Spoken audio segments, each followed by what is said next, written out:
أعوذ بالله من الشيطان الرجيم بسم الله الرحمن الرحيم يريدون ليطفئوا نور الله بأفواههم والله متم نوره ولو كره الكافرون.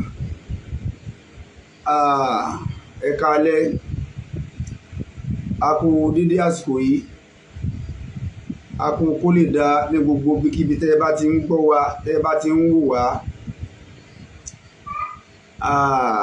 Ọ̀rọ̀ mi ò ní pọ̀ jù. Sheikh wa Jaqmal kọ́lọ̀ jẹ́ kẹ́mi wọn ogun mọ́ lọ́rọ̀ láti bá wọn sọ. Lady K ìfẹ́ olúwa mọ́ lọ́rọ̀ láti bá Lady K sọ. Bẹ́ẹ̀ náà sì ni Awíkoko mọ́ lọ́rọ̀ láti bá wọn sọ. Torí pé ẹni tó délẹ̀ yìí tó ṣẹlẹ̀ síta lọ́lọ́run kò sẹ́ni tí ò lè dé bá. Kò sẹ́ni tí ń tọ́ ṣẹlẹ̀ yìí kò sẹ́ni tí ò lè ṣẹlẹ̀ sí ọkàn jẹ́ pé ta lọ́lọ́run ló ṣẹlẹ̀ sí ni. Bó ṣe wá ṣẹlẹ̀ yìí kì í ṣe ń tẹ̀yàn máa gbàdúrà kò sẹ́ni tí máa gbàdúrà ká burú ṣẹlẹ̀ sóhun ṣùgbọ́n tó bá ti ṣẹlẹ̀ èèyàn gbà kámú náà ni. Àkọ́kọ́ náà fake warrant ti sàn yìí Lady K ń sọ nínú program rẹ̀ pé fake warrant ó ní wọ́n lọ fi gbé ta lọ́lọ́run. Ẹ dákun níbi tójú làdé yìí Lady K ẹjẹ́ abáta lọ́lọ́run bẹ̀bẹ̀ ni ẹjẹ́ abáta lọ́lọ́run ẹjẹ́ abá bẹ̀bẹ̀ ni. Ẹ má jẹ́ ká tún sọ̀rọ̀ lórí fake warrant ní kíní kan wọn àfi fake warrant gbé ta lọ́lọ́run o òdodo ọ̀dẹ̀ mi ó sọ o ẹni tó dodo ọ̀rọ̀ ọ̀bá ti wá dùn mọ́ kìí ṣe dandan kó o ṣó mi kìí ṣe dandan torí pé tí ń jẹ́ òdodo ọ̀rọ̀ náà ọmọ kòrò lára. Ọ̀pọ̀lọpọ̀ àwọn èèyàn wọ́n believe wọ́n dẹ̀ expect kí n support ta lọ́lọ́run. Tí n bá ń ṣe Yorùbá nation kò ní kí n má mọ tí mò ń ṣe pé mo ń ṣe Yorùbá nation mo support Yorùbá nation mo ṣe Yorùbá nation ìyẹn ọ̀tọ̀ pé kí n má ní làákàyè mo mọ tọ́tọ́ mo mọ tí ọ̀tọ̀ torí pé mo fẹ́ jà fẹ́ tọ́ mi ló jẹ́ kí n ṣe Yorùbá nation kì í ṣe torí kankan. So lórí táwọn èèyàn gan ti ń sọ wọ́n ń pè wá kódà àwọn èèyàn ń bá mi jà mọ́ láwọn tó ń bá mi jà tó sọ pé mo ló ń ṣe Yorùbá nation mo ń support àwọn ẹlẹ́bọ èmi ń sọ fún ẹ pé mi ò support àwọn ẹlẹ́bọ èmi ń béèrè ẹ̀tọ́ mi ni. Wọ́n láwọn tí mo support yìí pé kì í ṣe torí pé wọ́n fẹ́ béèrè ẹ̀tọ́ wọn ló jẹ́ ká máa ṣe Yorùbá nation torí pé wọ́n fẹ́ dojú ìjà kọ Islam ló jẹ́ kí wọ́n béèrè Yorùbá nation. Àwọn èèyàn sọ̀nà wọ́n nítorí pé wọ́n fẹ́ dojú ìjà kọ Islam torí pé wọ́n fẹ́ bá Islam jà wọ́n fẹ́ bá Islam jagun wọ́n fẹ́ torí ìkórìíra Islam ló bí Yorùbá nation. Wọ́n sọ ṣùgbọ́n èsì tí mò ń fún wọn ni pé irọ́ ni wọ́n ń pa ọ̀rọ̀ òrí bẹ́ẹ̀. Ìṣe tó ní wọ́n fẹ́ bá Islam jagun wọ́n kórìíra Islam wọ́n fẹ́ ojú Islam bolẹ̀ nílẹ̀ Yorùbá. Ṣùgbọ́n pẹ̀lú tí ó wá ṣẹlẹ̀ báyìí pẹ̀lú tó ṣẹlẹ̀ lọ́wọ́lọ́wọ́ báyìí tá a dẹ̀ ń fi òdodo hàn tí àwọn èèyàn sì bẹ̀rẹ̀ sí ní àtáàkì mi tí wọ́n àtáàkì àwọn tí ń sọ òdodo ó ti wá ń jẹ́ kó mú ìtumọ̀ míì fún èmi gan. Ó ti ń jẹ́ kí èmi gẹ́gẹ́ máa ń fojú mi wò ó látara pé gbogbo ọ̀rọ̀ tí ń bẹ́lẹ̀ yìí ó wà glaring. Wọn àbọ̀mọ̀ ìjà nítorí Islam nítorí ọ̀rọ̀ ẹ̀sìn wọ́n gbé wọ́n arrest ẹ̀ nítorí pé ó dìfẹ́ẹ̀mù ni. Ẹ̀dẹ̀ ń fi ojú ẹ̀sìn wò ẹ̀dẹ̀ ń fi ẹ̀wọ́n attach ọ̀rọ̀ ẹ̀sìn mọ́ defamation of character. Ẹ dákun àwọn tí wọ́n ń pè wá tí wọ́n ní ká má ṣe Yorùbá nation pé àbábí akíìmù àwọn tó ń ṣe Yorùbá nation yẹn sẹ́ni pé àwọn ẹlẹ́bọ ló wà ńbẹ̀ àwọn tí wọ́n jẹ́ oníṣẹ̀ṣe ni wọ́n pọ̀ jù ńbẹ̀ torí pé wọ́n fẹ́ dojú Islam bolẹ̀ lọ́fàá tí wọ́n fi ń béèrè Yorùbá nation ẹ̀yin náà pa. So wọ́n wá ti rán mi létí báyìí pé àbá akíìmù ní ta sọ fún yín jò ní ta sọ fún yín pé torí pé wọ́n kórìíra Islam ló jẹ́ máa béèrè Yorùbá nation mi wá mèsì tí mo fẹ́ fọ̀ ẹ jẹ́ ká mọ èsì tá a fẹ́ fọ̀. Báwo lè yóò ṣe ṣàbòsí téèyàn wà nínú báwo lè yóò ṣe jẹ̀bi táwa tò sí ẹni yẹn lẹ́yìn torí pé a fẹ́ bá Islam jà. gbogbo àwọn tí wọ́n wá àtáàkì mi ẹ lọ wá bẹ́ẹ̀ kọ́mẹ̀ntì mi náà ẹ lọ wo gbọ́ àwọn yẹn sí àtáàkì mi torí pé fẹ́ bá ìsìláàmù jà ẹ ti wá ń jẹ́ kí mi gan fẹ́ máa blame ara mi lórí pé mo support Yorùbá nation wàláì bọ́bọ́ lọ́n múra torí ẹ ti ń jẹ́ kí mi gan ó rí pé Yorùbá nation yìí kì í ṣe torí pé bóyá a fẹ́ gba freedom torí pé a fẹ́ dojú ìjà kọ Islam tí wọ́n bá ń bá àwọn oníṣẹ̀ṣe jà mo máa ń support oníṣẹ̀ṣe mo máa ń support ìṣẹ̀ṣe àwọn oníṣẹ̀ṣe tí wọ́n bá yìn wọ́n jẹ tí máa jáde sórí social media tí máa ka mùsùlùmí lábùkù torí pé wọ́n fẹ́ máa ṣe àbòsí fún oníṣẹ̀ṣe mo ń support oníṣẹ̀ṣe torí pé wọ́n ṣàbòsí fún wọn nígbà tí oníṣẹ̀ṣe wá jẹ̀bi ọ̀rọ̀ tó jẹ́ pé oníṣẹ̀ṣe ló fẹ́ ṣàbòsí fún mùsùlùmí ẹ dákun ṣé n tẹ expect ní kí n wá support oníṣẹ̀ṣe lórí àbòsí ṣé n tẹ expect kí n support ta lọ́lọ́run tí mo mọ̀ pé lóòótọ́ ni ta lọ́lọ́run jẹ̀bi ọ̀ràn tán lọ́dá ẹ ti wá fẹ́ jẹ́ kí n máa regret pé mo support Yorùbá nation torí pé ọ̀pọ̀lọpọ̀ àwọn tí wọ́n support ta lọ́lọ́run lájọ́ sí Yorùbá nation wọ́n dẹ̀ mọ̀ pé lóòótọ́ ni ta lọ́lọ́run defame wọ́n mọ̀ pé lóòótọ́ ni ta lọ́lọ́run jẹ̀bi ọ̀rọ̀ yìí wọ́n dẹ̀ tún wá dá wàhálà rẹ̀ wọ́n tún wá ń pèsè ogun against Islam kò yẹ kó rí báyìí náà tí mùsùlùmí bá jẹ̀bi lórí nǹkan èmi abdulhakeem amadi ọlọ́dọ́gba máa jáde tán láti takò mùsùlùmí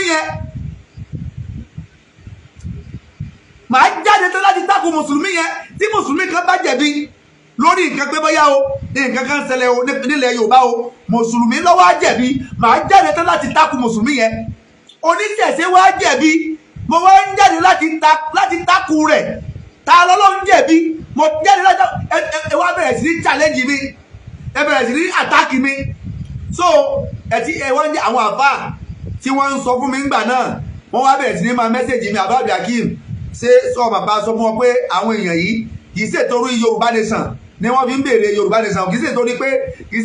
ṣe torí freedom kì í ṣe torí ilẹ̀ Yorùbá làwọn èèyàn yìí fi ń béèrè Yorùbá nation ṣùgbọ́n torí pé wọ́n fẹ́ bá Islam jà ni wọ́n fi ń béèrè Yorùbá nation èmi mọ bí mo ṣe ń defend Yorùbá nation lọ́dọ̀ àwọn mùsùlùmí ẹgbẹ́ wa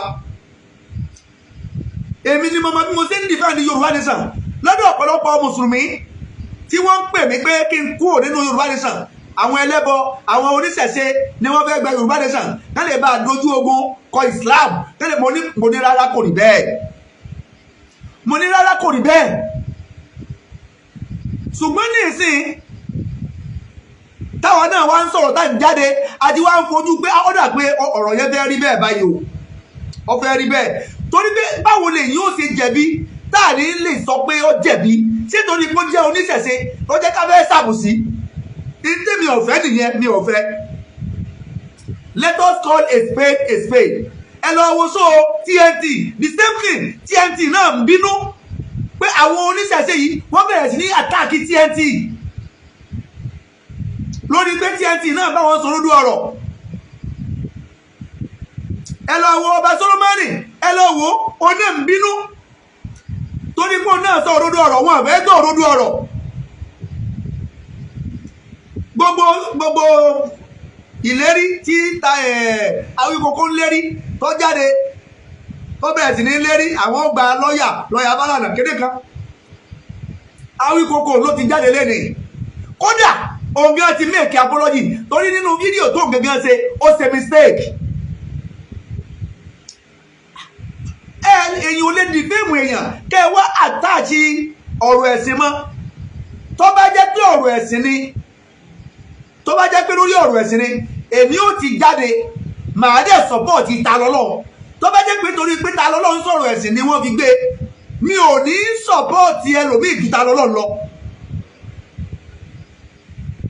torí pé kùrìhánì gan ó jẹ́ kó yé wa pé there is freedom of religion la ìkìráhà fi dínì kọ́dí tàbá yánà rúṣìdù mínà lìgá yìí there is no compulsion in religion you cannot force your religion on anybody And anybody, nobody can force their religion on you. Awíkòkò jáde ó bínú ọjà ṣùgbọ́n lẹ́yìn ìgbà tó náà padà jókòó tó rorí tó rí pé lóòótọ́ ni ta lọ́lọ́run jẹ̀bi. Awíkòkò ti jáde lẹ́ni o, ó ti ṣe apology o. Awíkòkò ti jáde lẹ́ni o, ti ṣe apology o. Ó ti bá ta lọ́lọ́run bẹ̀bẹ̀ lẹ́ni o. Ẹ̀yin tó bá kù tẹ́ ẹ̀ tí ní àròjinlẹ̀ lórí tí ń bẹ lílẹ̀ yìí tẹ́ ẹ̀ continue láti máa attack. Ẹ lọ jókòó kẹ́ ẹ lọ ro àròjinlẹ̀ lórí tí kẹ́ ẹ gbà kódà kẹ́ ẹ gbà lọ́ọ̀yà látọ̀run. Ta lọ́lọ́run ò lè jẹ lọ o àti tẹ́ ẹ bá fẹ́ kú ba ló kú o. Ìta ń sọ fún yín nìyẹn tó dàbí ẹni pé àwọn àfà wọ́n ń support ara wọn. Èmi ò kì í support èèyàn nítorí pé ó jẹ́ ẹlẹ́sìn mi. Èmi ò kọ́kọ́ o kí ni tẹ́ni yẹn ṣe sódodo òdodo lèmi máa ń support. Òdodo lèmi máa ń support.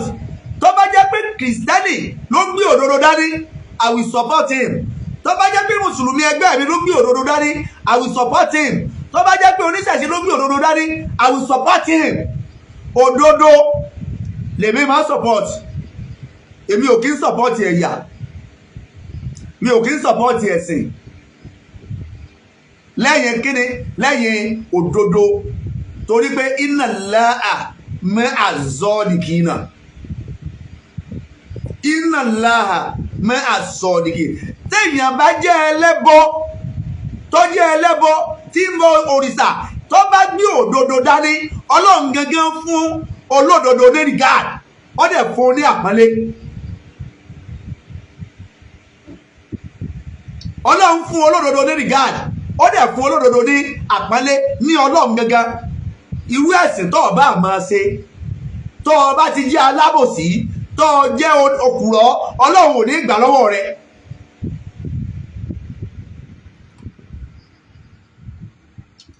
Tó o bá ti jẹ́ òkùrọ̀, tó o jẹ́ alábòsí, irú ẹ̀sìn tó o bá máa ṣe, Ọlọ́run ò ní gbà, kò ní gba ẹ̀sìn yẹn lọ́wọ́ èèyàn. Ṣùgbọ́n irú ẹ̀sìn tó o bá máa ṣe, tó o bá jẹ́ ẹni rí, tó o wúwa rí, tó o gbé òdodo dání, Ọlọ́run ọba ni ó fún ọ lápọ̀nlé. Yóò dẹ̀ ṣe kìnnìún, yóò dẹ̀ máa bẹ Ọlọ́run. Fúnra Ọlọ́run ló sọ pé òun bẹ pẹ̀lú olódodo. Inna Allaha ma'a zọ́ọ̀dìkínà. So ta lọ́lọ́run ó defame. Ọ̀rọ̀ defamation là ń sọ yìí náà o. Báwo lórí èyí ò ṣe ní pé táwọn kan wà lọ máa support ẹni tó defame? Tó bá jẹ́ pé ọ̀rọ̀ ẹ̀sìn ni náà fi gbé ta lọ́lọ́run. Ta lọ́lọ́run lè ní ó support. Tó bá jẹ́ pé ọ̀rọ̀ ẹ̀yà, ọ̀rọ̀ Yorùbá nation tàbí ọ̀rọ̀ nǹkankan míì tí mo mọ̀ pé ó jí àǹfààní ni wọ́n fi gbé, ta lọ́lọ́run ni máa support. Ṣùgbọ́n tí wọ́n fi gbé ta lọ́lọ́run, ọ̀rọ̀ defamation kò sẹ́ni tí wọ́n lè gbà. Wọ́n lè bú bàbá tèmi náà kí n gbà. Bó ti jẹ́ pé wọ́n lè bú bàbá tiẹ̀ náà tàbí kán bú ìyá ẹ kí wọ́n náà gbà. So ta lọ́lọ́run, gbogbo alámọ̀ pé ta lọ́lọ́run jẹ̀bi ọ̀rọ̀. Ọlálékan Àyìndé abẹ́rẹ́ ọ̀rọ̀, mo kí ẹ. Ẹ dákun ẹ bá mi share program yìí. Ẹ dákun yóò dáa fún yín. Gbogbo ọ̀tọ̀ bá share rẹ̀ kò ní bàjẹ́ fún ọ láéláé. Ẹni tí ó bá share rẹ̀ náà kò ní bàjẹ́ fún náà o. Ẹ dákun o. So ọ̀pọ̀lọpọ̀ àwọn èèyàn wá bẹ̀rẹ̀ sí ní máa attack. Wọ́n attack mi. Wọ́n bẹ̀rẹ̀ sí ní sọ ọ̀rọ̀ kò bá kùn gbé. Awíkòkò tó support ti ta lọ́lọ́run níbẹ̀rẹ̀ pé wọ́n yẹn jẹ́ ní o, wọ́n ṣe gbá ní o, ẹ lọ wo sóò Awíkòkò lénìí. O náà ti padà ní pé gbogbo táwọn fi support ti ta lọ́lọ́run pẹ̀lú ìwà tó wù, àwọn kàn fẹ́ kó bá lásán ni. Ọba tó ló máa nì, o náà hype ta lọ́lọ́run, ó gbé sórí, ó ní àwọn yẹn jẹ́ ní o, wọ́n yẹn ta lọ́lọ́run jẹ́ ní òun fún àwọn aráàlọ́ rẹ̀ ní 3 days. Ọba tó ló máa nì náà padà jókòó, ó padà ní pé ta lọ́lọ́run jẹ̀bi. Gbogbo táwọn ṣe yẹn àwọn kàn fẹ́ tó fi kó bá ní, àfi káwọn ọba bẹ̀bẹ̀. Ọba tó ló máa nì náà padà bá bẹ̀bẹ̀. Sísá wa tí Yinka TNT àti bẹ̀rẹ̀ pẹ̀pẹ̀ làwọn ti gbé ọ̀rọ̀ yẹn yẹ̀wò, wọ́n dẹ̀ padà bá bẹ̀bẹ̀. Lady K dákun kò ní bàjẹ́ fún ọ yóò máa dá sí ni yóò máa dá sí ni Lady K wàláì a ní clash rí a sì lè ní clash mo mọ̀ pé ojú tí Lady K fi wo ọ̀rọ̀ yìí ojú tó yàtọ̀ ni ó sì ṣeéṣe kí Lady K ọmọ mọ̀ pé kì í ṣe fake warrant Lady K ò tiẹ̀ mọ̀ ni lọ́jọ́ kó ṣe sóòtó ṣe ṣùgbọ́n mo ń fi àsìkò yìí sọ fún Lady K pé kì í ṣe fake warrant o torí pé judiciary àwọn judiciary lọ́yà adájọ́ ò ní gbàṣẹ kò ní lọ gbàṣẹ lọ́dọ̀ ọlọ́pàá kí wọ́n tó issue warrant kí wọ́n tó issue warrant láti arrest èèyàn fún àwọn tí wọ́n bá fẹ́ arrest èèyàn o ọlọ́pàá ló láǹfààní àti lọ gbàṣẹ nílé ẹjọ́ pé kí wọ́n issue warrant láti arrest èèyàn fóun kì í ṣe adájọ́ ni yóò lọ gbàṣẹ lọ́dọ̀ ọlọ́pàá so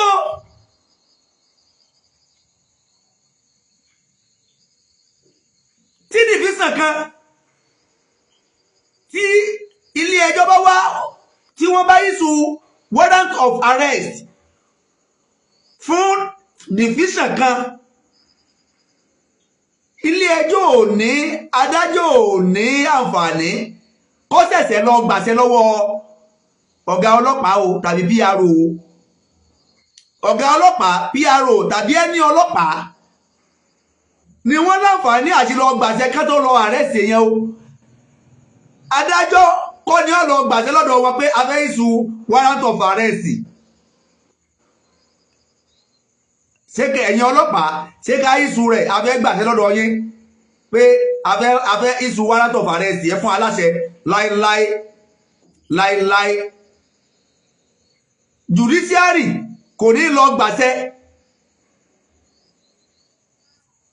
ní lọ gbàṣẹ lọ́dọ̀ àwọn ọlọ́pàá láíláí àwọn ọlọ́pàá ni wọ́n ní access àwọn ni wọ́n lẹ́tọ̀ọ́ kí wọ́n lọ gbàṣẹ kí wọ́n tó lọ arrest èèyàn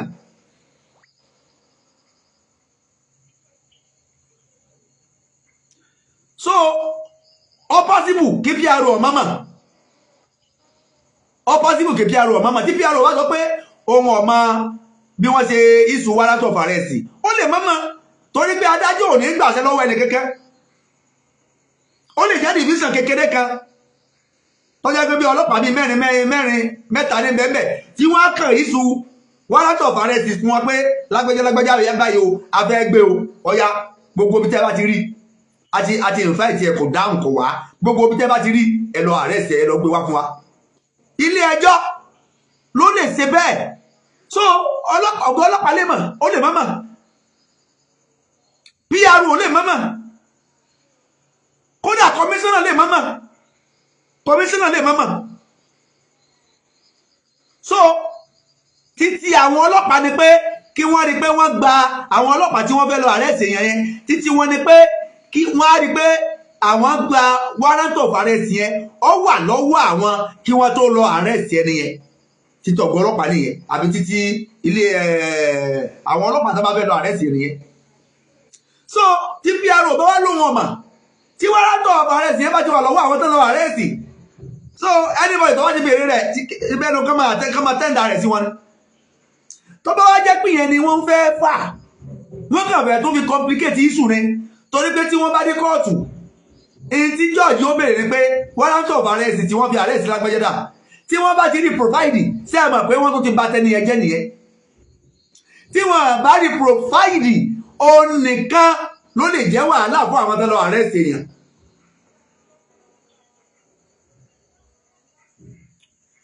ṣùgbọ́n ní ìsìnyí tẹ́ ẹ bá fẹ́ complicate issue tẹ́ ẹ bá ń fa lọ irú bí Lady K ṣe sọ pé fake warrant of arrest ni kéré kan tẹ́ ẹ bá rò pé fake warrant ni tí wọ́n torí pé àwọn tí wọ́n lọ arrest ta lọ́lọ́run wọ́n ti bá bẹ̀ẹ̀ jíṣẹ́ wọn o ẹ má jẹ́ parọ́ fún yín o ẹni ọba wo ṣó Malam Yusuf Adépọ̀jù lẹ́mọ̀ pé Mùsùlùmí kan yìí gọ́ o Mùsùlùmí kan kì í gọ́ o bí mo ṣe máa ń ṣe prógrámù mi tó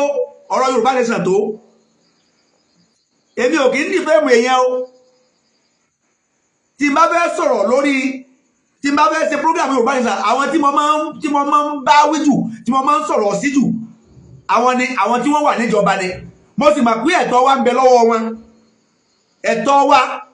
ẹ̀tọ́ mi ń bẹ lọ́dọ̀ wọn mo sì fẹ́ béèrè ẹni ẹ̀tọ́ mi bá ń bẹ lọ́dọ̀ rẹ̀ mo lè béèrè ṣùgbọ́n ẹni tí nǹkan kan ọjọ́ pa èmi àti ẹ̀pọ̀ tí ò sí ẹ̀tọ́ mi kankan lọ́wọ́ rẹ̀ tí nǹkan kan ọ̀dà wá papọ̀ kí wá sàyèdè tọ́pìkì ẹ̀ lórí social media kí wá máa sọ nǹkan kan against ẹ̀ náà bá ní so ṣe ọ́ rí èmi ò dé police station lóòótọ́ o wọn àpọ̀lọpọ̀ àwọn ṣùgbọ́n èmi àti ẹ̀ ti ní issue lórí ọ̀rọ̀ defamation lórí social media kódà Malam Yusuf yìí mo ti sọ̀rọ̀ lórí social media rí tí mo padà make apology ọ̀rọ̀ defamation yìí kì í ṣe ta lọ́lọ́ nìkan náà kọ́kọ́ máa gbé àwọn tí wọ́n jẹ́ mùsùlùmí ẹgbẹ́ wa ti arrest mùsùlùmí ẹnìkejì rẹ̀ gbogbo àná lámà Sheikh Jaqmal gbogbo wa lámà pé lórí defamation of character ó ní Malam Yusuf Adépọ̀jù ni wọ́n gbé wọn lọ kóòtù sí yẹ́sí àlúnákà gbogbo wa lámà pé lórí defamation of character ni wọ́n gbé lọ kóòtù lé lórí mùsùlùmí sí mùsùlùmí nìyẹn o Yàyà Gàmbàrí gbogbo wa la mọ̀ pé lórí defamation of character ni wọ́n fi arrest Yàyà Gàmbàrí o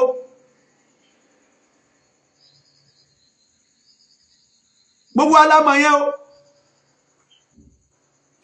so ta lọ́lọ́run tí kì í wá ṣe mùsùlùmí nìyẹn o ni wọ́n wá gbé lórí defamation instead ẹ̀yin tẹ́ ẹ ṣe bẹ́ẹ̀ fẹ́ràn rẹ̀ yẹn tó yẹ kẹ́ ẹ jáde bí Yinka TNT sísá Yinka TNT bí wọ́n ṣe tí wọ́n ń pẹ̀tù sí Ọlọ́run ló mọ iye èèyàn tí sísá Yinka TNT ti pè wọ́n ti pè bàbá Bariga wọ́n ti pè gbogbo èèyàn nílọrin tí wọ́n ń bẹ̀ wọ́n lórí ọ̀rọ̀ ta lọ́lọ́run sísá mi Lady K ẹ dákun ọ̀rọ̀ ta lọ́lọ́run yìí tẹ́ ẹ bá fẹ́ ràn lọ́wọ́ ẹ bá bẹ̀bẹ̀ ni Sowore ò ní tí ó ṣe lórí ọ̀rọ̀ yìí o Sowore ò ní tí ó ṣe lórí ọ̀rọ̀ tí ń bẹ́lẹ̀ yìí o àbí tí wọ́n bá máa dákun lókù o bàbá Fálànà tẹ́ ẹ sì ń wù yẹn tẹ́ ẹ bá fẹ́ gbé ẹjọ́ fún wọn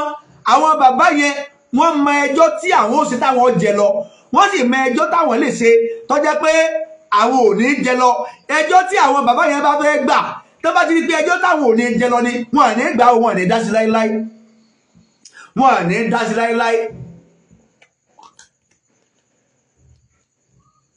so torí ìdí eléyìí Lady K mo bẹ̀ yín ni mo rọ̀ yín ni ẹ dákun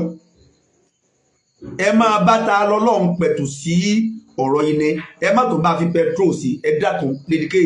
mo bẹ̀ yín ni mo rọ̀ yín ni ọ̀rọ̀ yìí sọ̀fọ̀ ọ̀rọ̀ warrant of arrest kì í ṣe fẹ́ẹ̀kì o tí PRO bá lòun ọ̀gbọ̀n sí ó lè má mọ̀ sí o torí pé lọ́yà jọ́ọ̀jì ò ní lọ consult kò ní gbàṣẹ lọ́wọ́ PRO kó tó issue warrant of arrest o tí PRO bá fẹ́ lọ mú yàn tán wáyàn tí tán fẹ́ lọ mú tán bá fẹ́ PRO ló lè gbàṣẹ PRO máa gbàṣẹ ní kóòtù kó tó lè lọ arrest èèyàn tí wọ́n bá issue warrant of arrest fún PRO tàbí fún ẹni ọlọ́pàá kò tó bẹ́ẹ̀ kí wọ́n máa wá yàn kiri so pé wọ́n sì gbé wọ́n arrest ẹ̀ nìbàdàn wọ́n wá gbé láti Ìbàdàn lọ sí Ìlọrin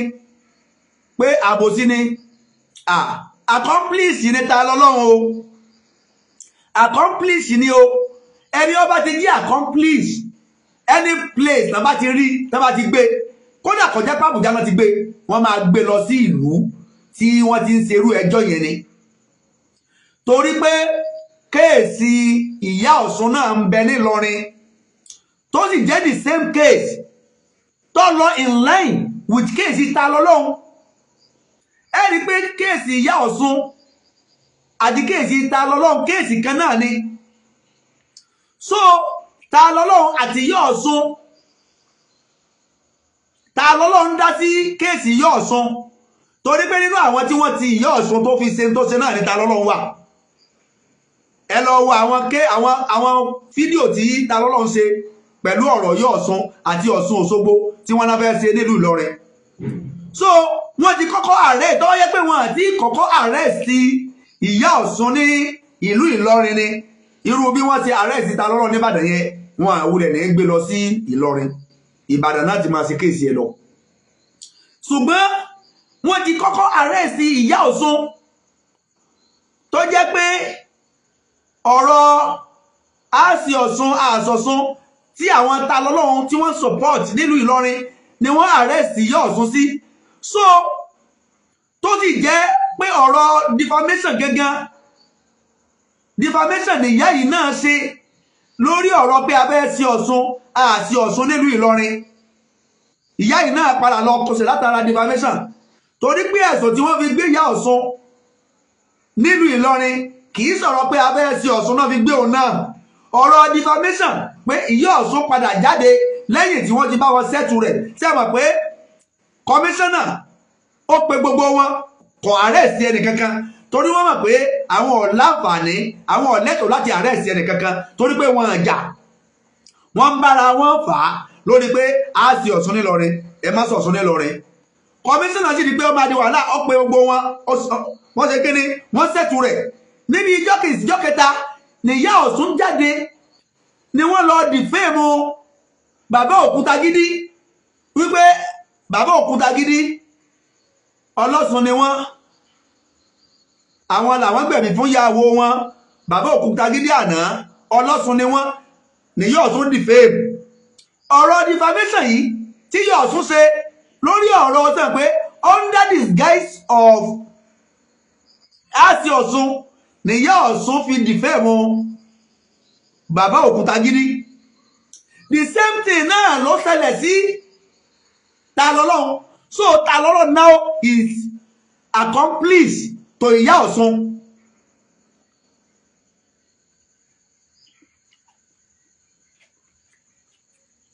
So torí pé ìyá Ọ̀ṣun ti kọ́kọ́ sọ̀rọ̀ tó jẹ́ pé wọ́n ti defame lábẹ́ pé abẹ́ sí Ọ̀ṣun, ìyẹn ló fà á tó jẹ́ sí pé nígbà tí ta lọ́lọ́run náà wá padà sọ̀rọ̀ tó defame ní ta lọ́lọ́run fi jẹ́ accomplice sí ìyá Ọ̀ṣun ló jẹ́ ká padà arrest ta lọ́lọ́run bá ṣe arrest ẹ̀ ní Ìbàdàn. Wọ́n àwúlẹ̀ gbé dó Ìbàdàn, wọ́n gbé lọ sí Ìlọrin tó jẹ́ sí pé ìyá Ọ̀ṣun ó wà ńbẹ̀ tó jẹ́ pé wọ́n jọ jẹ́ alájọṣiṣẹ́ pọ̀. Tí kéèsì bá sì ti rí báyìí ojú kan náà ni wọ́n á ti ṣe kéèsì wọn.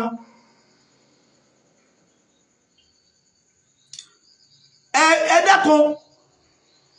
mùsùlùmí mélòó ló jáde lábẹ́ pé à ń bára wa jìjà pé abẹ́ sọ̀sún àsọ̀sún, abẹ́ ṣe Ṣàngó àṣẹ Ṣàngó, Ìlọrin láti ṣe. Káwá rà bá kan kó wá jáde kó wá máa sọ̀rọ̀ kó máa gbé fọ́tò ìkan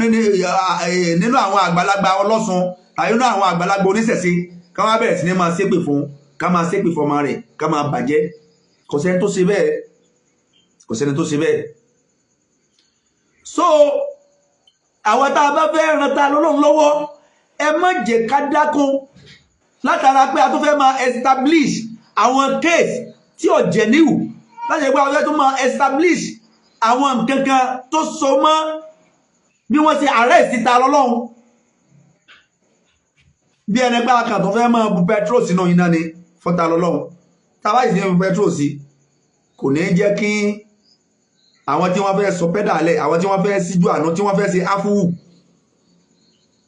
Torí pé ẹ má jẹ́ ń tàn yín, gbogbo apárọ́tá àánú wá ti ń ṣe ta lọ́lọ́run, mi lè parọ́ fún yín.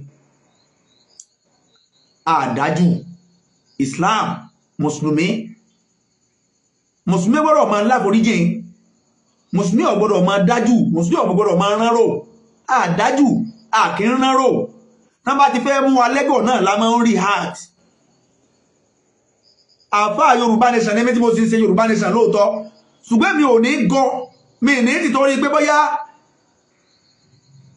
èèyàn kan gbé nǹkan kankan dání tàbí èèyàn kan wá ń ṣe nǹkan kan fún mi tàbí èèyàn kan èmi àti èèyàn kan jọ wájọ́ máa yá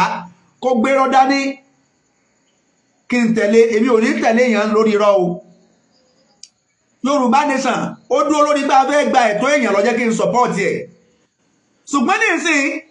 ọ̀pọ̀lọpọ̀ àwọn tájọ́ wá ń ṣe Yorùbá nation tí wọ́n jẹ́ oníṣẹ̀ṣe mo rí pé ọ̀pọ̀lọpọ̀ wọn òpùrọ́ ni wọ́n alábòsí ni wọ́n. Alábòsí lọ́pọ̀lọpọ̀ báwo láti rí òdodo ńlẹ̀ ẹ ti wá jẹ́ kí àwọn èèyàn fẹ́ máa rí àwọn táǹsì Yorùbá nation gbogbo ẹni tí ń ṣe Yorùbá nation gẹ́gẹ́ bẹ́ẹ̀ ni pé torí pé a fẹ́ dojú Islam bolẹ̀ ló jẹ́ ká máa ṣe Yorùbá nation sí kò wá jọ bẹ́ẹ̀ sí ọjọ́ bẹ́ẹ̀ báyìí sí ọjọ́ bẹ́ẹ̀ báyìí lára ẹni tó arígbéta lọ́lọ́run fẹ́ in tó ṣe in tí ọ̀dá ní a sì ń sọ́pọ̀tì ẹ̀ àwọn tí wọ́n jẹ́ mùsùlùmí wọ́n wá fẹ́ máa fi ojú onímọ̀nàfíkì wo àwa ẹ jẹ́ káwọn mùsùlùmí wọ́n fẹ́ máa rí àwa gẹ́gẹ́ bẹ́ẹ̀ ni pé ṣe bẹ́ẹ̀ àwọn àfáà náà ń bẹ níbẹ̀ pẹ̀lú wọn tí wọ́n jọ fẹ́ dojú Islam bolẹ̀ àwọn òde sọ́pọ̀tì èmi ò àkọ́kọ́ náà gbogbo tó bá ti jẹ́ ogun ẹ̀sìn èmi against ẹ̀ tó bá jẹ́ pé mùsùlùmí ló fẹ́ bẹ̀rẹ̀ ogun ẹ̀sìn mo against ẹ̀ tó bá jẹ́ pé ìṣẹ̀ṣí ló fẹ́ dá ogun ẹ̀sìn sílẹ̀ mo against ẹ̀ tó bá jẹ́ pé ìṣẹ̀ṣí ló fẹ́ dá ogun ẹ̀sìn sílẹ̀ mo against ẹ̀ lákùndí lókun wà níyẹ̀dí. Torí ìdí eléyìí ló jẹ́ kí n fẹ́ bá bàbá mi dáadáa nì aṣáájú rẹ̀ àfọwọ́ dáadáa nì Sheikh Jaqmal mo fẹ́ bá wọn sọ̀rọ̀ lágbẹ́ni yẹn kán dákun kí wọ́n má bínú kán dákun ọ̀rọ̀ tí mo fẹ́ sọ yìí kán dákun kán má bínú ẹ dákun ẹ bá ń ṣe program yìí kí wọ́n lè rí ẹ dákun mo bẹ̀ ni ẹ bá ń ṣe program kí Sheikh Jaqmal kí wọ́n lè rí torí pé nínú lecture kan tí wọ́n ṣe tí mo lórí social media lẹ́nìí kò dùn mọ́ mi nínú tí wọ́n ń sọ pé tí wọ́n fi Ṣàngó àti Ọ̀rúnmìlà Ifá tí wọ́n ní Ronaldo ọpọpùlà jù fá lọ Ronaldo ọ̀rọ̀ yìí nínú tó tún lè máa dá wàhálà alẹ́ ni nínú tó tún lè fà á kí àwọn oníṣẹ̀ṣe káwọn náà tún bọ́ sórí social media káwọn náà máa bú Ọlọ́run Allah káwọn náà máa bú ẹ̀sìn Islam ní ẹ dákun ìjà ẹ̀sìn kì í ṣe ń tá a fẹ́ nílẹ̀ yìí it's not the pé bóyá mo ń support Islam kọ̀sẹ̀ tí ò ní defend ẹ̀sìn rẹ̀ tí wọ́n bá ti ń bú kọ̀sẹ̀ tí ò ní defend ẹ̀sìn rẹ̀ tí wọ́n bá ti ń bú kí ló dé ṣùgbọ́n tá a bá rẹ̀ tí ò dá ẹ tó ṣe tí ò dá kódà kò jẹ́ pé mùsùlùmí ló ṣe tí ò dá ẹ jẹ́ kí gbogbo wa àti àtàwọn gbogbo àwọn tá a jẹ́ mùsùlùmí ẹ jẹ́ á sọ fún mùsùlùmí ẹgbẹ́ wa tó bá ṣe tí ò dá pé ń tẹ̀ ṣe yìí ó kù díẹ̀ káàtó ẹ adjust.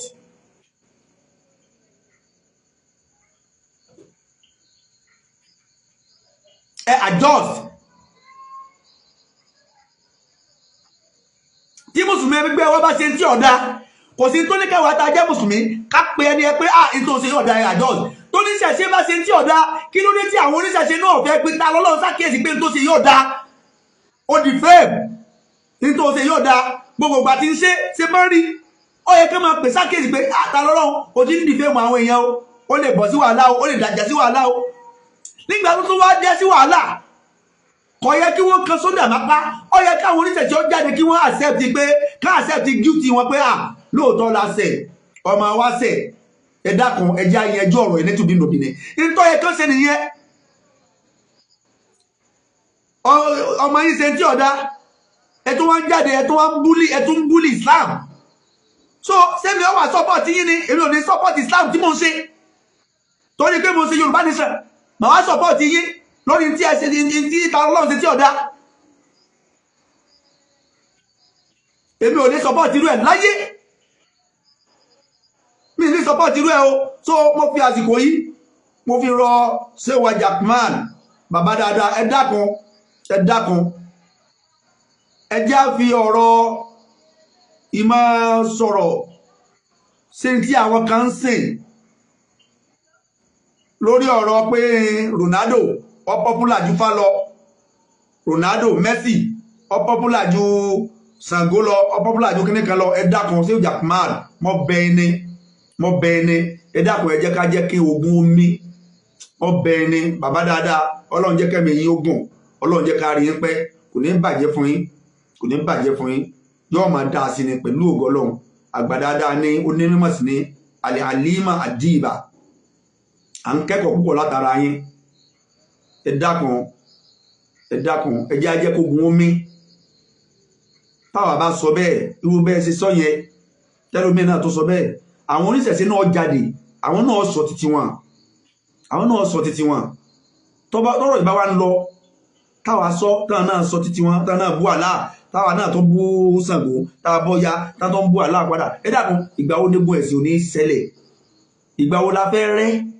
ìgbà wo la fẹ́ nìsinmi fẹ́ wà ìgbà wo nìsinmi fẹ́ wà láwùjọ ẹ dákun àárín ara gbogbo àná láti ń bára wá gbé láwùjọ o ẹnìkan ò ní kú nílẹ̀ Yorùbá fẹ́ nìkan gbogbo àná lájọ kọ̀ntínú àwọn ọmọ wa òjò mọ́ bára wọn ṣe àjọ mọ́ gbáwùjọ ni àjọ ń gbélé Yorùbá ni àwọn ọmọ wa náà ọjọ́ mọ́ gbé pẹ̀lú wọn ni ẹnìkan ò lè fi ilẹ̀ Yorùbá lẹ́fẹ́ nìkan Kristẹni ilẹ̀ Yorùbá yìí náà wà Mùsùlùmí ilẹ̀ Yorùbá yìí náà wà oníṣẹ̀ṣe ilẹ̀ Yorùbá yìí ló wà so tọ́rọ̀ bá ti wá rí báyìí àfi ká ṣe sùúrù pẹ̀lú ara wa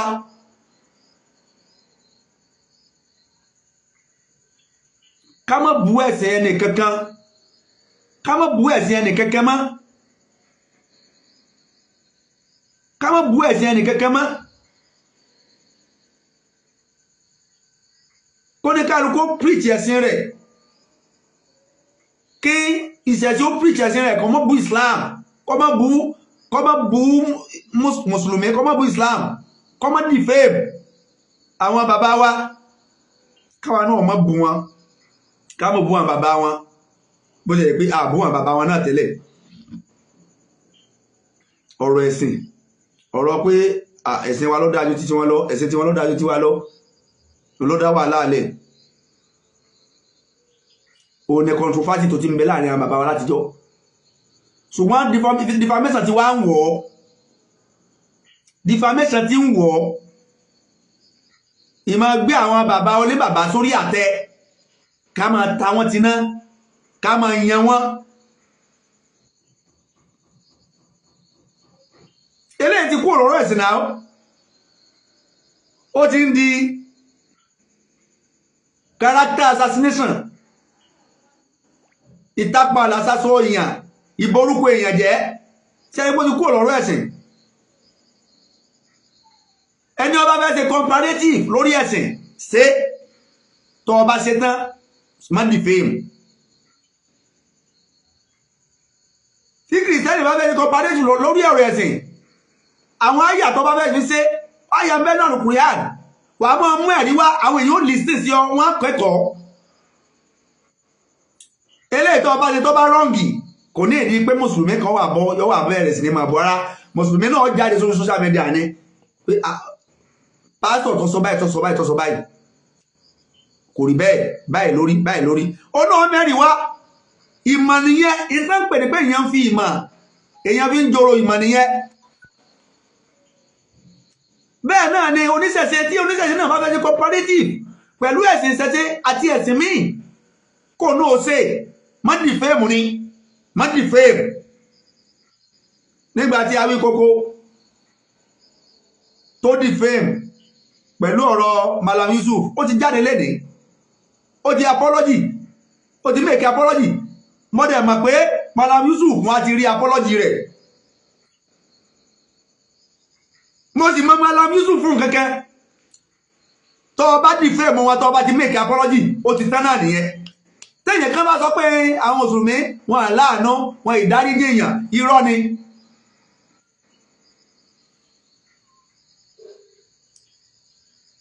lẹ́sẹ̀kẹsẹ̀ tí Awíkókó náà ti padà rí pé ní tí mo ṣe yìí mo ti kọjá àyè mi bọ́yọ̀ náà ti consult àwọn lọ́yà lórí rẹ̀ tán ti sọ wọn pé ẹ ti lùfin o kí ló ṣe ọba social media lẹ́ni ó make apology so Malam Yusuf ò lè padà gbé mọ́ mọ́ wọ́n mọ́ jẹ́rìí wọn torí pé ó ti padà tún wọ́n ṣe ó sì ti padà sọ pé tó ń sọ yẹn o kò rí bẹ́ẹ̀ o ó ṣe mistake ni o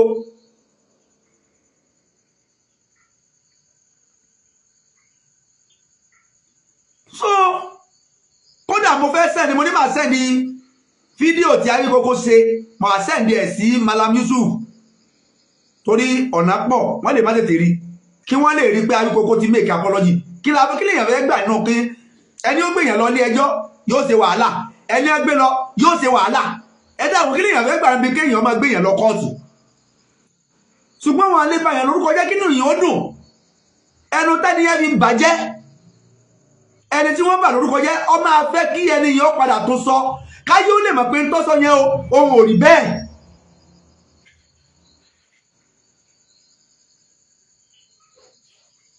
so gbogbo níta lọ́lọ́run ti ṣe tó ti ṣe tó bá jẹ́ pé ó jáde tó bá jẹ́ pé ta lọ́lọ́run jáde síta lórí gbogbo àwọn fídíò tó ṣe ẹ̀dá àwọn bá tẹ love flagging ìgbọ́dọ̀ àpá àwọn kan flag programu àwọn kan flag programu tó bá jẹ́ pé ó ti make apology tí ó mọ̀ kórópọ̀ èèyàn kankan mọ́ tí ó mọ̀ kórópọ̀ bàbá oní bàbá kankan mọ́ ó ṣe é ṣe kọ́rọ̀ ìmọ̀ kọ́mọ́ dèbí tó dé yìí náà ó ṣe é ṣe kán mọ́ gbé wọ́n àti ẹ̀ lé gbé ni tó make apology tí ó dẹ̀ mọ̀ kórópọ̀ mọ́ torí gbogbo kórópọ̀ àwọn scholars wa ní nẹta lọ́lọ́run ti fọ́ gbogbo kórópọ̀ àwọn scholars wa kórópọ̀ bàbá Muideen Bello ọ̀fọ̀ kórópọ̀ Sheikh Sulaiman Farouk ọ̀fọ̀ kórópọ̀ bàbá Sheikh Muideen ọ̀fà ọ̀fọ̀ tó kórópọ̀ Òkútagídí ọ̀fọ̀ kórópọ̀ Sheikh Ladibu ọ̀fọ̀ gbogbo kórópọ̀ àwọn bàbá wa àwọn scholars wa nínú ẹ̀sìn nẹta lọ́lọ́run ti fọ́ tó bá wá jáde tó dá kórópọ̀ wọn padà tó tún wọn ṣe padà tó make apology kò sẹ́ni tí ó gbé mọ́ kò sẹ́ni tó máa gbé mọ́ torí pé gbogbo àwọn bàbá yẹn gbogbo apáwọ́tá ni wọ́n ní ẹ̀mí ọkàn wọn fúyẹ́ ẹ̀mí wọn fúyẹ́. I must tell you the fact ẹ̀mí wọn fúyẹ́ ọkàn wọn fúyẹ́ kò sẹ́ni tó ráàyè máa lọ ààrẹ sí tó kálukú rán pọ̀ ṣùgbọ́n tọ́rọ̀ bá ti dé góńgó tó ní pé ó ti wá rí gẹ́gẹ́ bí iṣẹ́ pé kò sí nǹkan kan tó lè ṣẹlẹ̀ torí pé kò sí nǹkan kan tó lè ṣẹlẹ̀ ló jẹ́ káwọn ọmọ ni wọ́n dìde o àwọn tí ó jẹ́ pé inú ń bí wọ́n ṣe ń bú bàbá wọn àwọn ni wọ́n dìde in person of Baba Bariga and others bí wọ́n ṣe ń bú bàbá wọn ló bí wọn nínú tó jẹ́ dìde even because of that so ìsàn bàbá kódà àwọn bàbá gangan wọn à sọ fún wa pé kán lọ bá wọn àrẹ́ sí ṣùgbọ́n àwọn ọmọ kọ̀ṣẹ́ntẹ́ máa bú bàbá rẹ̀ tínú ò ní bí kán máa bú bàbá èèyàn àwọn bú bàbá rẹ̀ ọlọ́jọ́ ọkú rẹ̀ ò tí ì pé ọjọ́ ọkú ẹ̀ ti pé ọyẹ ni wọ́n wá máa nàka sí ìyàn pé ọmọ tán fún bàbá rẹ̀ lórí social media ní lọ yẹn o sọ́pọ̀ ìyàn lé so ẹ dákun bàbá wa Sheikh Jaqmal Ọlọ́run ní bá ti ń jẹ́ ẹ dákun ẹ jẹ́ ká fi ifá wọn ẹ jẹ́ àfilẹ̀ fún wọn ẹ má jà sọ̀rọ̀ nípa ká má bu ifá wọn mọ́ Ṣàngó wọn Ọya wọn tí wọ́n ń bọ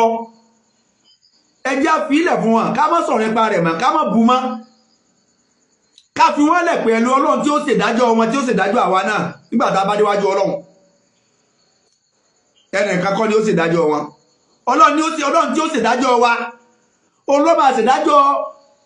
oníṣẹ̀ṣe Ọlọ́run ló máa ṣèdájọ́ kìrìsìtẹ́nì nígbà tá a bá déwájú Ọlọ́run kí Ọlọ́run ọba kó dá ẹjọ́ fún oníkálukú gẹ́gẹ́ bí ẹ̀sìn tó sìn ìwà tó hù ìṣe tó ṣe torí pé kì í ṣẹ̀sìn nìkan l'Ọlọ́run fi dájọ́ yóò fi ìwà dájọ́ ìṣesí rẹ láwùjọ yóò fi dájọ́ àníyàn rẹ sọmọnìkejì lórí ẹ̀sìn rẹ yóò fi dájọ́ ẹ̀sìn gangan tó wá sìn gangan yóò tún dájọ́ lórí ẹ̀ so máa ń ṣe bí ẹ̀sìn nìkan máa gbé wa wọ àlìjánnà o ẹ̀sìn nìkan kọ́ ló máa gbé wa wọ àlìjánnà o ìhùwàsí rẹ àtàníyàn rẹ sọmọnìkejì ọwọ́ àánú tọ́lọ́wọ́ bá máa wo tó bá páàsì níbi ẹ̀sìn tó páàsì níbi ìwà àti àníyàn dáadáa kú fẹ́ẹ̀lì nìyẹn o ó fẹ́ẹ̀lì nìyẹn o kí Ọlọ́run bá kó ṣe wá pẹ̀lẹ́pẹ̀lẹ́ kó lọ́wọ́ má fi ẹnì kọ̀ọ̀kan wálẹ̀ àwí kókó o ti make apology ẹ dákun ẹjẹ́ á máa sọ́ra nínú tá a bá fẹ́ máa sọ ká sì máa wà very very very careful ẹ má jà ká sọ ohun tí ó lè defame èèyàn nínú tí àwí kókó sọ tí ó fẹ́ dàbí ẹni pé ọfẹ́ mákùbá wa ò ní pé Malam Yusuf must be arrested pé wọ́n gbọ́dọ̀ arrest Malam Yusuf ṣe pé wẹ́ ní táwọn bá ṣe tó fi yẹ ká arrest àwọn Awíkókó ọ̀sọ́ ní court of law ọ̀rọ̀ alibaláwù mọ̀wá kalubilemantic ọ̀rọ̀ wúwo púpọ̀ o ọ̀rọ̀ ó wúwo ju bá a ṣe ń sọ yìí lọ ọ̀rọ̀ ṣe kíni ó wúwo ju bá a ṣe ń sọ yìí lọ wàláì kí Ọlọ́run bá kó là wá kó sì máa gáìdì wa kó máa gáìdì wa kó lọ́ mọ́ jẹ́ àṣìṣọ́ olórin kan lọ́kọ pé Ọlọ́run má mà jẹ́ àṣìṣọ́ Ọlọ́run má mà jẹ́ àṣìwí Ọlọ́run má mà jẹ́ àṣọ̀rọ̀ sọ níwájú àwọn àjùní lọ kò sẹ́ni tí ò lè sì sọ kò sẹ́ni tí ò lè sì wí kò sẹ́ni tí ò lè sọ̀rọ̀ sọ níwájú àwọn àjùní lọ Ọlọ́run má mà jẹ́ ń sì sọ Ọlọ́run má mà jẹ́ ń sì wí Ọlọ́run má mà jẹ́ ń sọ̀rọ̀ sọ níwájú àwọn àjùní lọ àní sì sọ àní sì wí assalamu alaikum wa rahmatullahi wa barakatuhu ma assalam.